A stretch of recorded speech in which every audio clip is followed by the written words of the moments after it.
ठीक है, पिछली क्लासेस के डिस्कशन के अकॉर्डिंग ठीक है हम लोगों को पता चला था कि जब भी मैग्नेटिक फील्ड वैरी करेगी तो वहाँ पर एक नए ओरिजिन की non conservative circulating electric field produce होगी।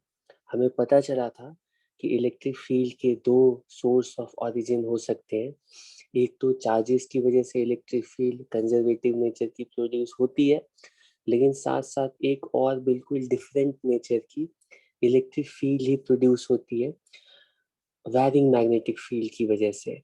जब भी मैग्नेटिक फील्ड वैरी करेगी तो वहां पे नॉन कंजर्वेटिव नेचर की इलेक्ट्रिक फील्ड आएगी। जैसे मैग्नेटिक फील्ड कांस्टेंट हो जाएगी, इलेक्ट्रिक फील्ड डिसअपियर होगी। लेकिन जब तक मैग्नेटिक फील्ड वैरी कर रही है तब तक नॉन कंजर्वेटिव नेचर की इलेक्ट्रिक फील्ड भी एग्जिस्टेंस में आएगी।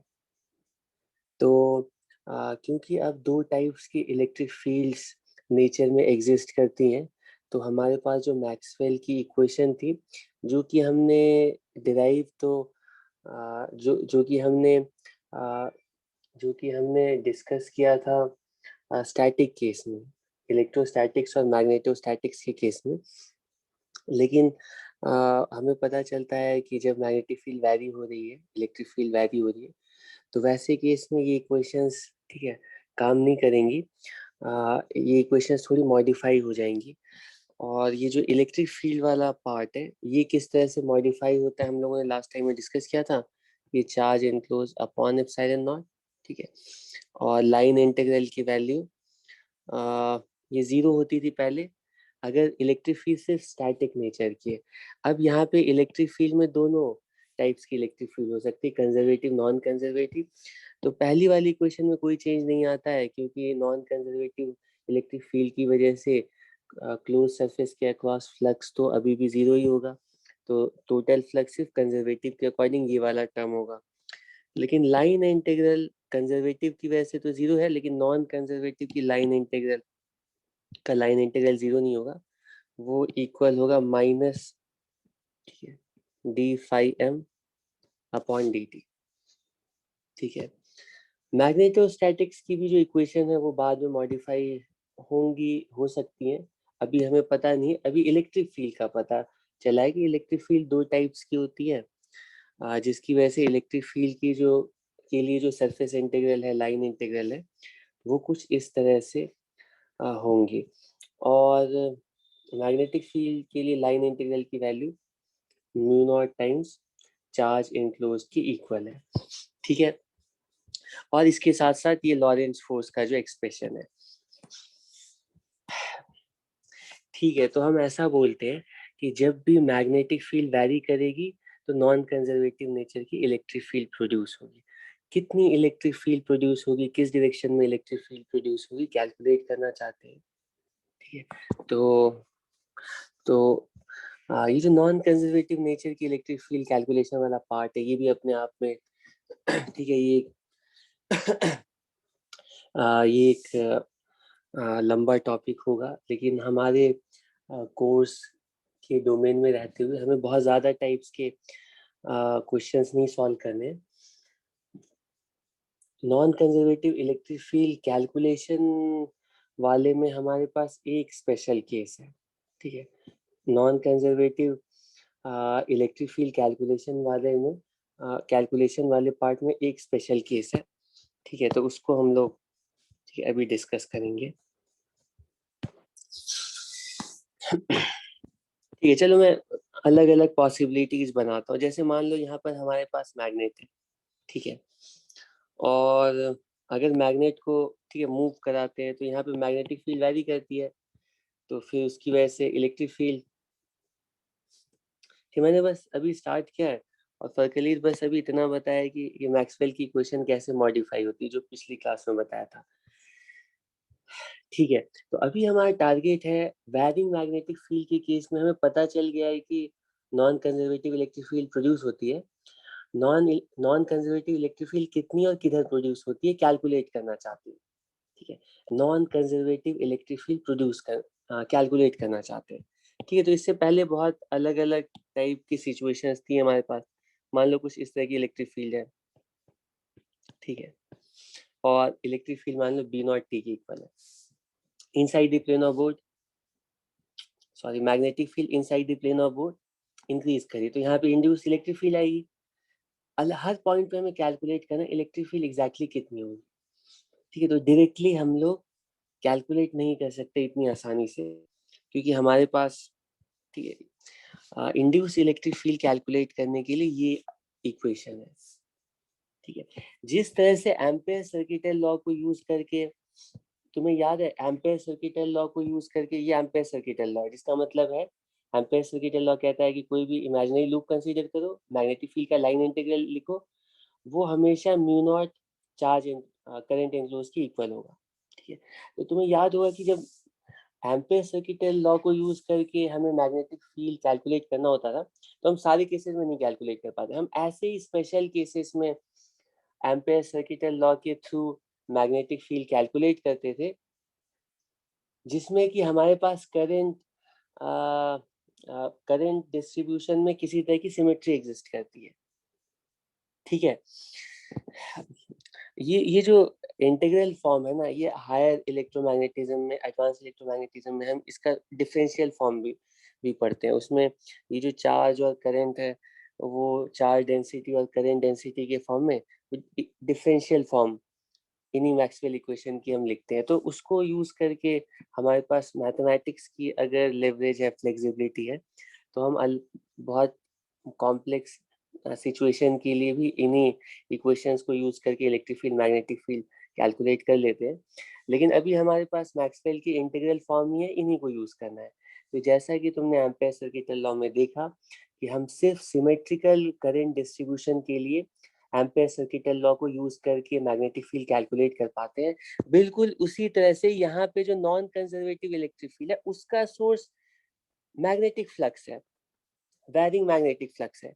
तो अगर मैग्नेटिक फ्लक्स का डिस्ट्रीब्यूशन, मैग्नेटिक फ्लक्स के डिस्ट्रीब्यूशन में, इनफैक्ट मैग्नेटिक फील्ड के डिस्ट्रीब्यूशन में किसी तरह की सिमेट्री एग्जिस्ट करेगी, तभी हम इंड्यूस इलेक्ट्रिक फील्ड कैलकुलेट कर पाएंगे, वरना इसको यूज करके इंड्यूस इलेक्ट्रिक फील्ड नहीं कैलकुलेट कर पाएंगे। ये दोनों लॉज एक ही टाइप के है ना, उसी तरह से अप्लाई करने हैं। ठीक है, तो अगर हमारे पास मैग्नेटिक फील्ड लाइंस का कोई सिमेट्रिकल अरेंजमेंट है, ठीक है, तो उस सिमेट्रिकल अरेंजमेंट के अराउंड सबसे पहले हम यहाँ पे क्या करते थे, एम्पेरियन लूप सेलेक्ट करते थे, और उस एम्पेरियन लूप के अराउंड लाइन इंटीग्रल की वैल्यू एम्पेयर्स लॉ के अकॉर्डिंग, और एम्पेरियन लूप के अराउंड लाइन इंटीग्रल की वैल्यू डेफिनेशन यूज करके, है ना, फिर इक्वेट कर देते थे। यही तो स्ट्रैटेजी होती थी ना। अब अगर हमें वैरिंग मैग्नेटिक फील्ड की वजह से electric field, non conservative electric field calculate करनी है, तो फिर से हम देखेंगे कि हमारे पास जो वैरिंग मैग्नेटिक फील्ड है उसमें किसी तरह की सिमेट्री है कि नहीं। अगर सिमेट्री है तो हम एक सिमेट्रिकल फैराडेज लूप कंसीडर करेंगे। ठीक है, और उस लूप के अराउंड एक बार फैराडेज लॉ के अकॉर्डिंग लाइन इंटीग्रल की वैल्यू लिखेंगे, और दूसरी बार उस लूप के अराउंड कैसे डेफिनेशन यूज करके लाइन इंटीग्रल की वैल्यू कैलकुलेट करेंगे और इक्वेट करेंगे। ठीक है, तो उसमें से अच्छी बात है या बुरी बात है पता नहीं, लेकिन तुम्हें एक मतलब सबसे सिंपलेस्ट केस के लिए इंड्यूस इलेक्ट्रिक फील्ड कैलकुलेट करनी पड़ेगी, और लेटेस्ट से वो सिंपलेस्ट केस है, लेटेस्ट से हमारे पास एक यूनिफॉर्म मैग्नेटिक फील्ड का रीजन एग्जिस्ट कर रहा है। अब मैग्नेटिक फील्ड के लिए भी ना तो बहुत तरह की वेरिएशन बनाई जा सकती हैं, और बहुत तरह के क्वेश्चंस बनाए जा सकते हैं। लेटेस्ट से हमारे पास ना मैग्नेटिक फील्ड की जो रीजन है, ठीक है, बिल्कुल इस तरह से सर्कुलर शेप का है।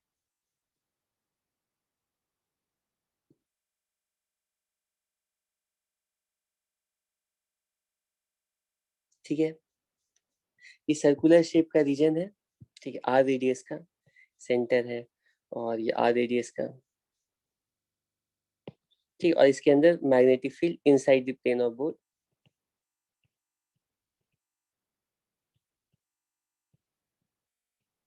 Inside the plane of board magnetic field exist करी, यूनिफॉर्म मैग्नेटिक फील्ड एग्जिस्ट करी है।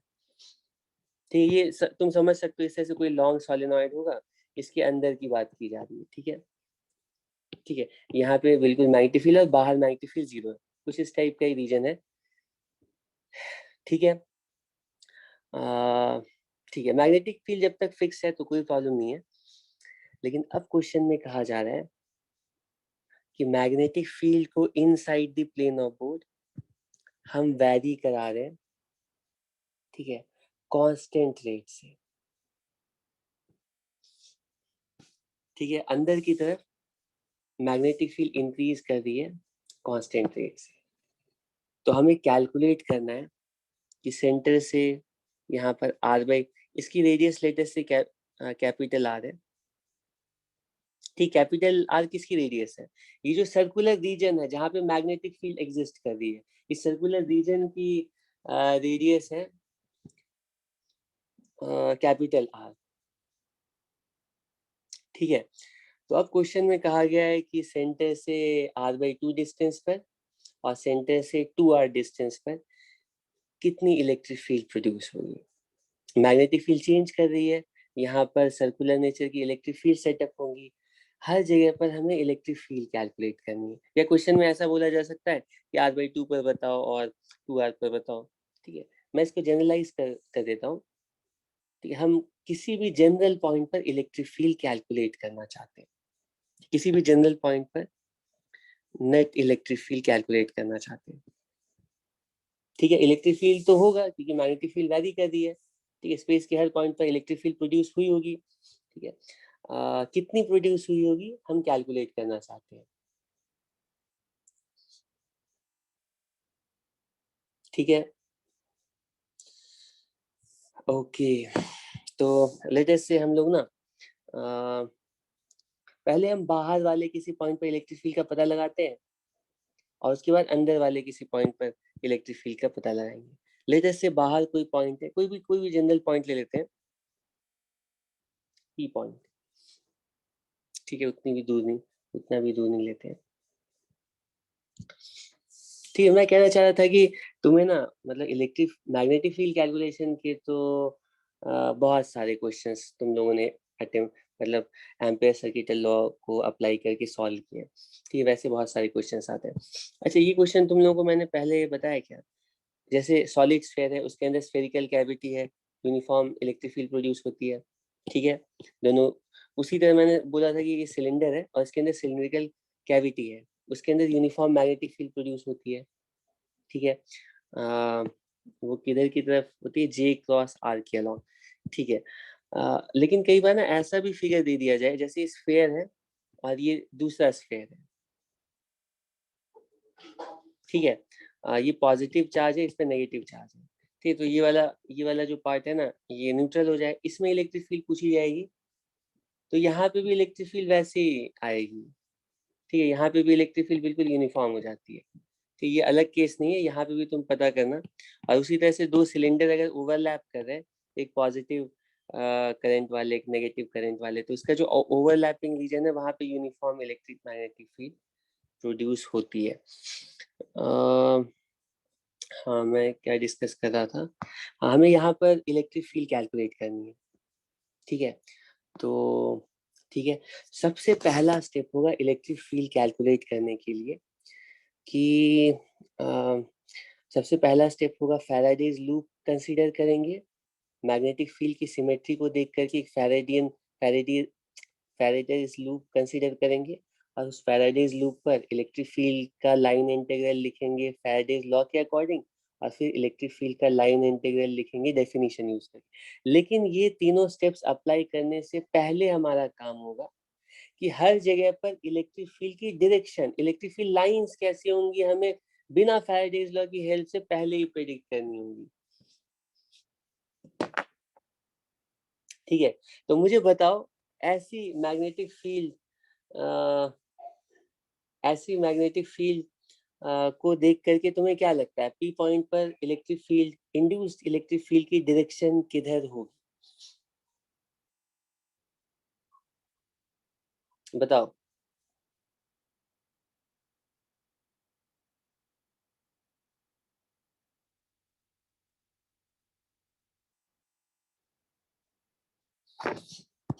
किधर होनी चाहिए बताओ? इलेक्ट्रिक फील्ड की डायरेक्शन, पी पॉइंट पे इलेक्ट्रिक फील्ड, देखो अपवर्ड मतलब अच्छा अच्छा इधर की तरफ कह रहे हो, अच्छा ठीक है ठीक है। तो हम सिमेट्री को देखकर, ये सिलेंडर की तरह ही तो है, ये जो मैग्नेटिक फील्ड लाइंस है सिलेंडर की तरह है। हमारे पास कोई फैराडेज लॉ नहीं है, कोई बियो-सावर्ट लॉ, कूलॉम्स लॉ नहीं है। हम लॉजिक से बोल सकते हैं कि इस पॉइंट पर इलेक्ट्रिक इंड्यूस इलेक्ट्रिक फील्ड की जो डायरेक्शन होगी वो या तो रेडियल हो सकती है या टेंजेंशियल हो सकती है, ठीक है, सिमेट्री से किसी एंगल पर नहीं हो सकती है, ठीक, क्योंकि वो बायस्ड डायरेक्शंस होंगी। इनमें से कौन सी डायरेक्शन होगी? रेडियल नहीं हो, रेडियल इसलिए नहीं हो सकती क्योंकि बैरिंग मैग्नेटिक फील्ड की वजह से जो इलेक्ट्रिक फील्ड प्रोड्यूस होती है वो नॉन कंजर्वेटिव नेचर की होगी, और अगर रेडियल डायरेक्शन में इलेक्ट्रिक फील्ड होती तो कंजर्वेटिव नेचर की हो जाती, ठीक है। इसीलिए हम बोलेंगे इलेक्ट्रिक फील्ड टेंजेंशियल डायरेक्शन में ही होगी, ठीक है, हर पॉइंट पर टेंजेंशियल डायरेक्शन में इलेक्ट्रिक फील्ड होगी, ठीक है। अब हम स्टार्ट करते हैं फैराडेज लॉ अप्लाई करके इलेक्ट्रिक फील्ड कैलकुलेट करना। सबसे पहला स्टेप होगा फैराडेज लूप। फैराडेज लूप हमारा कैसा होगा? तो हम बिल्कुल सिमेट्रिकल मैग्नेटिक फील्ड के बिल्कुल सिमेट्रिकल एक circular concentric circular loop imagine करते हैं, ठीक है। तुम देख सकते हो कि सर्कुलर लूप का हर एक पॉइंट मैग्नेटिक फील्ड के लिए एक ही जैसा होगा,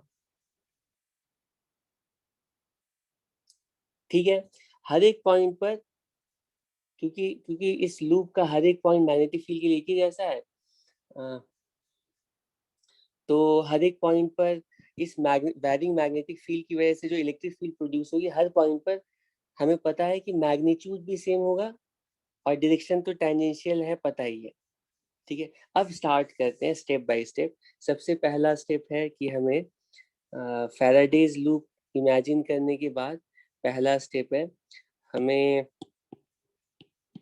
इस इस फैराडेज लूप के अराउंड इलेक्ट्रिक फील्ड का लाइन इंटीग्रल लिखना पड़ेगा अकॉर्डिंग टू फैराडेज लॉ, और वो होता है minus D phi M upon D T,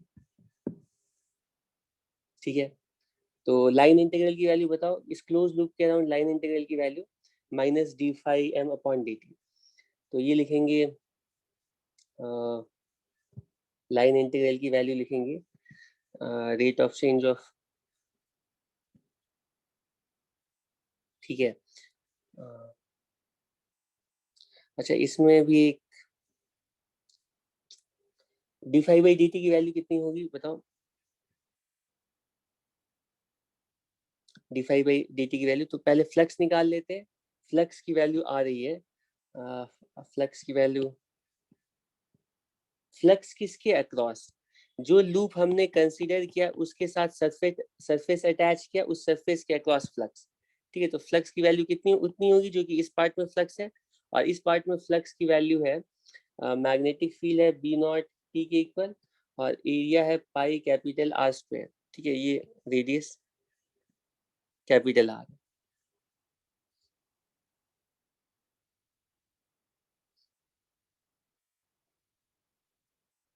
ठीक है। तो कैलकुलेट करते हैं, ये वैल्यू कितनी आ रही है?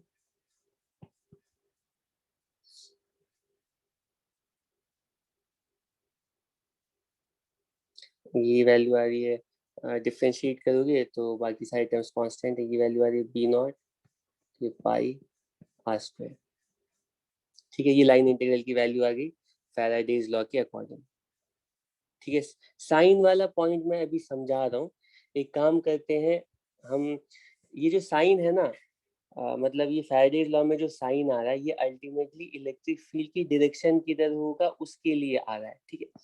तो इलेक्ट्रिक फील्ड की डायरेक्शन हम लेंस लॉ से निकाल लेंगे और साइन को भी रहने देते हैं, फिर बाद में मैं थोड़ा एक्सप्लेन करूंगा कि साइन हमें कैसे लेना है, उसके अकॉर्डिंग इलेक्ट्रिक फील्ड की डायरेक्शन कैसे पहचानी। अभी मैं लेंस लॉ से इलेक्ट्रिक फील्ड की डायरेक्शन बताऊंगा और मैग्नीट्यूड यहाँ से बताऊंगा। तो अभी for the time being latest से हम ना सिर्फ मैग्नीट्यूड दोनों एक्सप्रेशन से निकाल लें। अब इसके बाद हमें क्या करना है, कि इलेक्ट्रिक फील्ड का लाइन इंटीग्रल कैलकुलेट करना है यूजिंग डेफिनेशन। ठीक है, तो डेफिनेशन के अकॉर्डिंग इलेक्ट्रिक फील्ड का लाइन इंटीग्रल, ये जो लूप है ना इसके अराउंड इलेक्ट्रिक फील्ड का लाइन इंटीग्रल लिखना पड़ेगा। ठीक है, लेकिन डेफिनेशन यूज करके। डेफिनेशन क्या कहती है कि पहले एलिमेंट के लिए लेंथ एलिमेंट देखो, ठीक है, और इलेक्ट्रिक फील्ड वेक्टर देखो, इलेक्ट्रिक फील्ड वेक्टर देखो। तो इस पॉइंट पर इलेक्ट्रिक फील्ड वेक्टर कितना होगा, किधर होगा, अंदर की तरफ मैग्नेटिक फील्ड इंक्रीज कर रही है, तो बाहर की तरफ मैग्नेटिक फील्ड लाने के लिए जो इलेक्ट्रिक फील्ड लाइंस होंगी वो कुछ इस सेंस में होंगी। ठीक है, एंटी क्लॉकवाइज। ये तुम इमेजिन कर सकते हो। इस लूप के लिए सोचोगे अंदर की तरफ फ्लक्स इंक्रीज कर रहा है, तो बाहर की तरफ मैग्नेटिक फील्ड प्रोड्यूस करने के लिए जो लूप में करंट और इलेक्ट्रिक फील्ड की डायरेक्शन कुछ ऐसे एंटी क्लॉकवाइज डायरेक्शन में होनी चाहिए। तो इलेक्ट्रिक फील्ड यहाँ पे कुछ ऐसे टेंजेंशियल डायरेक्शन में। ठीक है, तो हम बोलेंगे इस इंटीग्रल में इलेक्ट्रिक फील्ड और डिस्प्लेसमेंट की डायरेक्शन दोनों सेम होगी। तो ई डॉट डी एल की value magnitude of electric field और डिस्प्लेसमेंट के मैग्नीट्यूड के प्रोडक्ट के इक्वल होगा। और हम कोई भी एलिमेंट अपने लूप पर सेलेक्ट करेंगे तो उस एलिमेंट पर इलेक्ट्रिक फील्ड का मैग्नीट्यूड, ठीक है, अलग अलग नहीं होगा। तो इलेक्ट्रिक फील्ड का मैग्नीट्यूड बाहर निकालेंगे और हम लिखेंगे इंटीग्रल डीएल, और इंटीग्रल डीएल की वैल्यू कितनी, 2πr, और ये इक्वल होगी B naught pi R square के। तो इलेक्ट्रिक फील्ड की वैल्यू होगी बी नॉट, ठीक है, पाई कैंसिल हो जाएगा, आर स्क्वायर की वैल्यू आ रही है B naught R square upon 2r। इसका मतलब है बाहर के किसी भी पॉइंट पर इलेक्ट्रिक फील्ड की वैल्यू सर्कुलर होगी और डिस्टेंस के इनवर्सली प्रोपोर्शनल होगी। ठीक है, ये पॉइंट समझ में आया।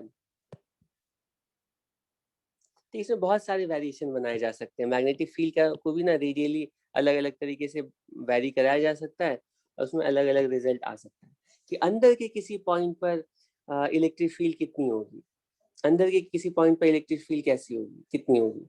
तो अंदर के किसी पॉइंट पर इलेक्ट्रिक फील्ड कैलकुलेट करनी है तो फिर से वही काम करेंगे। यहाँ पे मैग्नेटिक फील्ड सर्कुलर, ये जो मैग्नेटिक फील्ड लाइंस है ये सर्कुलर रीजन में कंप्लीटली, ठीक है, ट्रैप्ड है।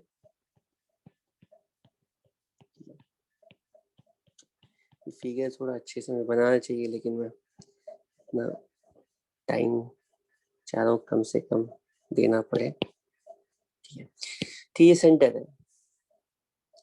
अंदर के किसी पॉइंट पर हमें इलेक्ट्रिक फील्ड कैलकुलेट करनी है। तो इस पी पॉइंट पर इलेक्ट्रिक फील्ड कैलकुलेट करने के लिए अपना फैराडेज लूप सेलेक्ट कर लेते हैं। वो कुछ इस तरह का होगा। ठीक है, आर रेडियस का फैराडेज लूप सेलेक्ट कर लिया, कॉन्सेंट्रिक। ठीक है, अब इस लूप के अराउंड हम लिखने जा रहे हैं इलेक्ट्रिक फील्ड की लाइन इंटीग्रल की value using Faraday's law. Faraday's law के अकॉर्डिंग बताओ इस वाले लूप के अक्रॉस लाइन इंटीग्रल की वैल्यू कितनी होगी। तो फैराडेज लॉ कहता है किसी भी लूप के अराउंड इलेक्ट्रिक फील्ड की लाइन इंटीग्रल की वैल्यू होती है उस लूप के साथ अटैच सरफेस के across rate of change of magnetic flux. तो इसको लिखेंगे D phi by D T, magnitude में सिर्फ लिखता हूँ। ठीक है, D phi by D T, तो D upon D T of magnetic flux कितना होगा, B naught T, magnetic field हर जगह बी नॉट टी है, टाइम्स एरिया, एरिया है पाई स्मॉल आर स्क्वायर। ठीक है, चेक करो फ्लक्स सही लिखा है।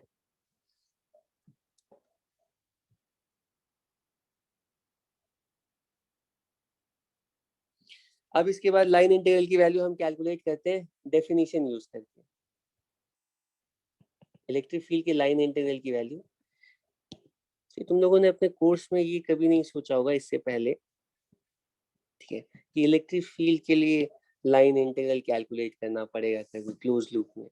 मैग्नेटिक फील्ड के लिए तो समझ रहे होगे, लेकिन तुम इलेक्ट्रिक फील्ड का लाइन इंटीग्रल क्लोज लूप में कैलकुलेट कर रहे हो, जो कि पहले तुम समझते थे कि वो 0 होना चाहिए। ठीक है, डेफिनेशन यूज करते हैं। तो यहाँ पे डीएल की डायरेक्शन कुछ यूँ आती है और इलेक्ट्रिक फील्ड की डायरेक्शन कुछ यूँ आती है। ठीक है। और क्योंकि दोनों सेम डायरेक्शन में, इलेक्ट्रिक फील्ड बाहर आ जाएगा, तो इसको मैं अगर ऐसे ई, ठीक है, ये हो जाएगा 2 पाई स्मॉल आर के इक्वल, ठीक है। तो इलेक्ट्रिक फील्ड की वैल्यू इसमें कैलकुलेट करोगे तो ये वैल्यू आएगी इस बार बी नॉट, ठीक है, बी नॉट आर नीचे 2/2,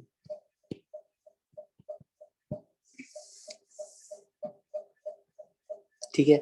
तो अगर हमारे पास कोई ऐसा मैग्नेटिक फील्ड का रीजन है, ठीक है, जिसमें कि मैग्नेटिक फील्ड लीनियरली इंक्रीज कर रही है, अगर लीनियरली इंक्रीज नहीं करेगी तो इलेक्ट्रिक फील्ड आएगी, लेकिन इलेक्ट्रिक फील्ड भी वैरिंग नेचर, मतलब इलेक्ट्रिक फील्ड कांस्टेंट नहीं आएगी, ठीक है।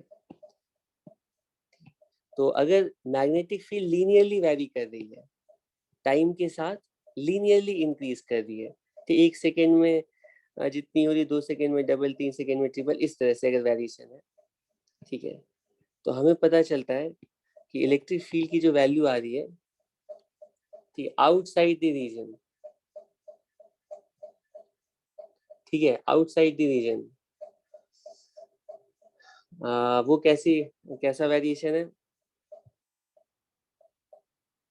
इनवर्सली प्रोपोर्शनल टू आर है, ठीक है। और inside inside directly proportional to R है।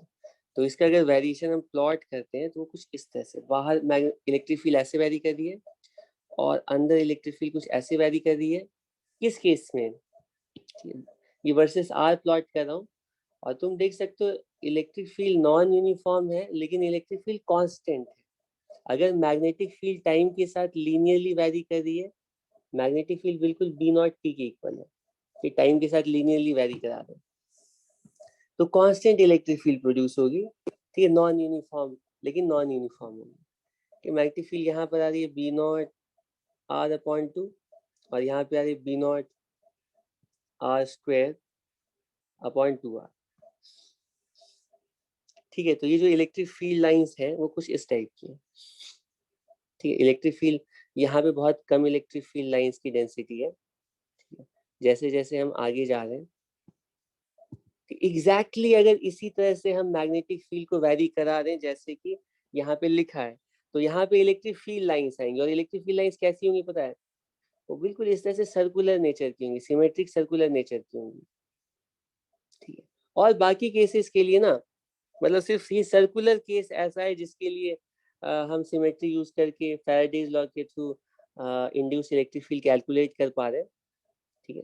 वरना और किसी मान लो स्क्वायर शेप का रीजन है तो उसमें हम इतनी आसानी से नहीं निकाल पाए, ठीक है। उसमें उसमें हम इलेक्ट्रिक फील्ड हर जगह पर कितनी कितनी होगी वो बताना मुश्किल है, ठीक है। सिर्फ सिमेट्रिकल मैग्नेटिक फील्ड का कोई अरेंजमेंट अगर दिया जाएगा जिसके लिए हम कोई सिमेट्रिकल लूप बना पाए, Faraday's loop, symmetrical Faraday's loop बना पाए, सिर्फ वैसे केसेस में हम इलेक्ट्रिक फील्ड कैलकुलेट कर सकते हैं। तुम देख सकते हो जो लाइन डेंसिटी है ना, यहाँ पे इंक्रीज करते जा रही है सरफेस के पास, ठीक है। तो ये जो बाउंड्री यहाँ पे इलेक्ट्रिक फील्ड मैक्सिमम है, कि B naught capital R upon 2 के इक्वल है, ठीक है। और इसके बाद मैग्नेटिक फील्ड यहाँ, सॉरी, इलेक्ट्रिक फील्ड यहाँ से फिर फॉल करते जा रही है इनवर्सली प्रोपोर्शनल टू आर, ठीक है। बहुत रफ में मैं बता रहा हूँ, ठीक है। ऐसे तो नीट के लिए इतना ही काफी है। मैं एक दो और क्वेश्चन अभी ले रहा हूँ जो कि बहुत इम्पोर्टेंट है। चलो मैं ये इंड्यूस इलेक्ट्रिक फील्ड वाले क्वेश्चन अभी लेता हूँ, लेकिन मुझे एक दो और क्वेश्चन ले लेने दो। मैं इसको फिर कल ही लेता हूँ, मैं अभी इलेक्ट्रिक फील्ड वाले एक दो क्वेश्चन लेता हूँ। तो इसमें सबसे पहले टाइप का क्वेश्चन आता है कि बिल्कुल सेम सिचुएशन जो अभी मैंने दी है ना, बिल्कुल सेम सिचुएशन में रख रहा हूँ, मतलब सेम टाइप की वैरिंग मैग्नेटिक फील्ड है, ठीक है। दूसरे टाइप की भी वैरिंग मैग्नेटिक फील्ड दे सकता हूँ, लेकिन उसके लिए इलेक्ट्रिक फील्ड हमने कैलकुलेट नहीं किया है, तो एक बार इलेक्ट्रिक फील्ड कैलकुलेट करना पड़ेगा, फिर उससे रिलेटेड कोई क्वेश्चन हम सॉल्व कर पाएंगे, ठीक है। तो पहले जो अभी क्वेश्चन हमने लिया है ना, ये सिर्फ उसी पर कन्फाइंड रहते हैं। लेट अस से इसी सर्कुलर कैपिटल आर रेडियस के सर्कुलर रीजन में यूनिफॉर्म मैग्नेटिक फील्ड एग्जिस्ट कर रही है, जो कि टाइम के साथ लीनियरली वैरी कर रही है। ठीक है, तो इसकी वजह से मैग्नेटिक फील्ड लाइंस इस तरह से एंटी क्लॉकवाइज, सॉरी, इसके लिए electric field lines anti clockwise direction में सर्कुलर नेचर की आ जाएंगी, कोई प्रॉब्लम नहीं है। क्वेश्चन में कहा गया है, क्वेश्चन में कहा गया है कि हम क्या करते हैं ना, ये बहुत ही स्ट्रेंज और इंटरेस्टिंग क्वेश्चन है। यहाँ पे कुछ भी नहीं है, मतलब कोई बैटरी नहीं है और कोई करंट का सोर्स नहीं है, सिर्फ मैग्नेटिक फील्ड है, और मैग्नेटिक फील्ड को हम सोर्स ऐसा लगाया है कि मैग्नेटिक फील्ड वैरी करा रहे हैं, ठीक है, और लीनियरली वैरी करा रहे हैं। अब हम क्या करते हैं, ठीक है, अब हम क्या करते हैं, ठीक है, दो काम कर सकते हैं।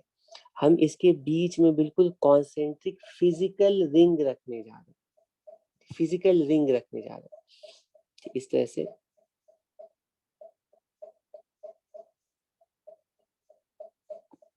ठीक है, फिजिकल रिंग। अगर ये कंडक्टिंग रिंग होगा तो इस इलेक्ट्रिक फील्ड की वजह से इस रिंग में ना करंट आएगा, ठीक, कितना करंट आएगा वो कैलकुलेट कर सकते हो, ठीक है, चाहे तो फैराडेज लॉ से निकालो या तो इलेक्ट्रिक फील्ड पता चल गई, इलेक्ट्रिक फील्ड के लाइन इंटीग्रल से तुम्हें पता चल जाएगा ईएमएफ कितना होगा, और ईएमएफ अपॉन रेजिस्टेंस ये करंट हो जाएगी, दोनों तरीके से कैलकुलेट कर सकते हो, ठीक है, ये रेडियस के। लेकिन हम ऐसा नहीं कर रहे, हम कंडक्टिंग लूप नहीं रख रहे, मतलब इसके अंदर चार्जेस फ्री नहीं है, ठीक है, सर्कुलेट करने के लिए हम नॉन कंडक्टिंग रिंग को रखते हैं, ठीक है, नॉन कंडक्टिंग रिंग को रखते हैं, और नॉन कंडक्टिंग चार्ज रिंग को रखते हैं,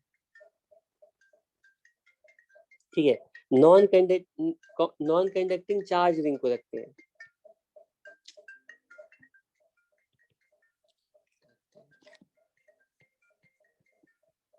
तो क्वेश्चन में कहा गया है कि इस रिंग के ऊपर टॉर्क कितना एक्ट करेगा और इस रिंग की एंगुलर एक्सेलरेशन कितनी होगी, ठीक है, तो इसको तुम लोग ट्राई करो।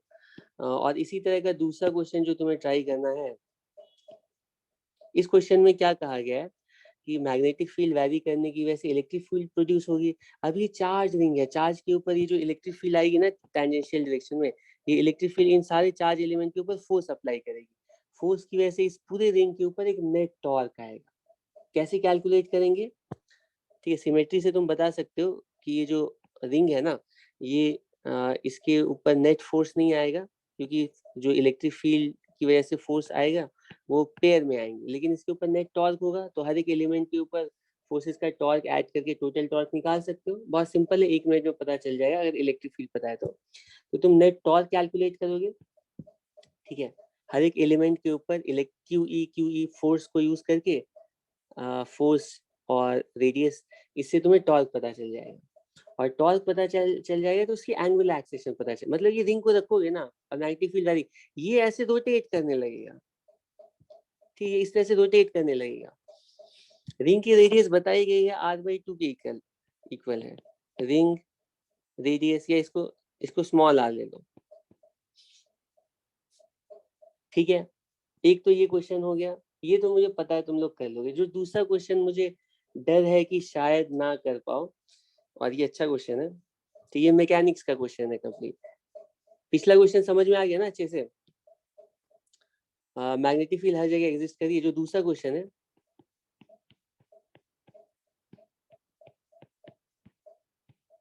ठीक है, इनसाइड सेम मैग्नेटिक फील्ड है। इस बार हम क्या कर रहे हैं